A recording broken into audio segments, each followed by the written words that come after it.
이분도 이제 돈을 많이 벌고 싶으셔서 주식과 코인에 투자를 했다가 실패를 하신 분이에요. 형제자매가 3명이면은 그럼 너 부양하더라도 4분의 1만 부양하면 되는 거 아니냐 하면서 이분이 1인 가구인데 그러면 1.25 가구로 해라. 이런 경우가 굉장히 많아요. 정말 형식적으로 일을 하는 어떤 사무실에 맡겼다고 한다면 어떤 결과가 나왔을지 제가 계산을 해봤어요.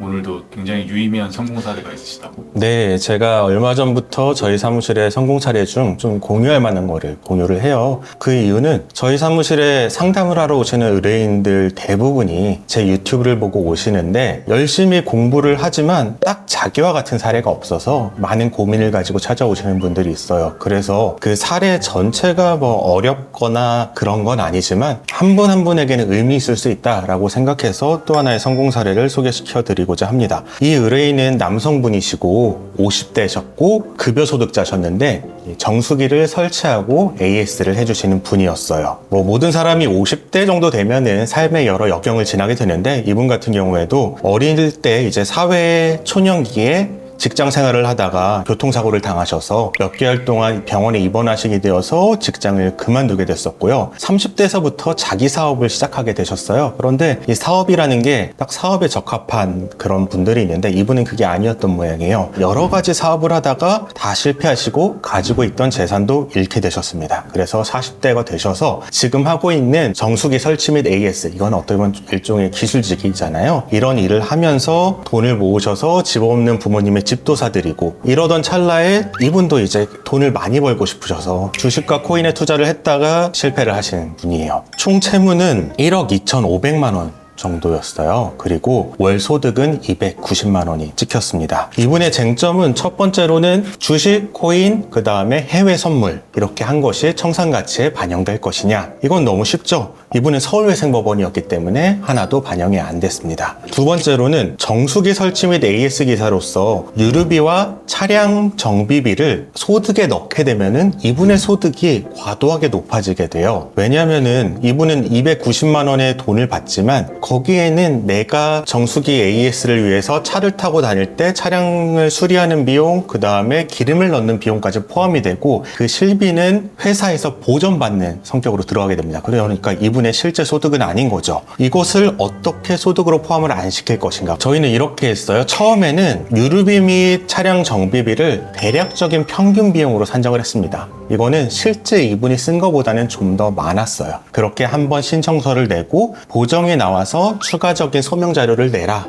보정에 대해서 실제로 사용한 카드 내역, 유류비 카드 내역, 그 다음에 차량 정비비 카드 내역을 제출해서 그 부분을 공제를 인정받았어요. 그렇게 인정받은 유류비 공제액이 약 28만 원 정도 됐습니다. 세 번째는 이분이 2남 2녀 중에 막내였어요. 그러니까 형제가 3명이나 더 있는데 지금 모시고 있는 같은 집에 거주하고 있는 어머니를 어떻게 부양가족으로 인정받아서 생계비를 올릴 것이냐. 사실은 형제 자매가 있으면은 왜 너 혼자 부양하냐. 형제 자매가 3명이면은 그럼 너 부양하더라도 4분의 1만 부양하면 되는 거 아니냐 하면서 이분이 1인 가구인데 그러면 1.25 가구로 해라. 이런 경우가 굉장히 많아요. 그러면은 이분 같은 경우에는 1인 생계비 133만 원, 2인 생계비는 166만 원, 그럼 1.5인은 150만 원 정도가 되는데 이렇게 해서는 이분이 실제로 부양하는 데 쓰는 돈보다 너무 적어요. 그래서 부양가족으로 인정받고자 노력했는데 또 하나의 걸림돌이 있었어요. 뭐냐면 보통 회사를 다니면은 우리가 건강보험을 가입하면서 피보험자를 넣습니다. 거기에 부모님을 넣게 되는데 이분의 형님이 어머니를 부양가족으로 넣고 있었어요. 소득공제를 받기 위해서.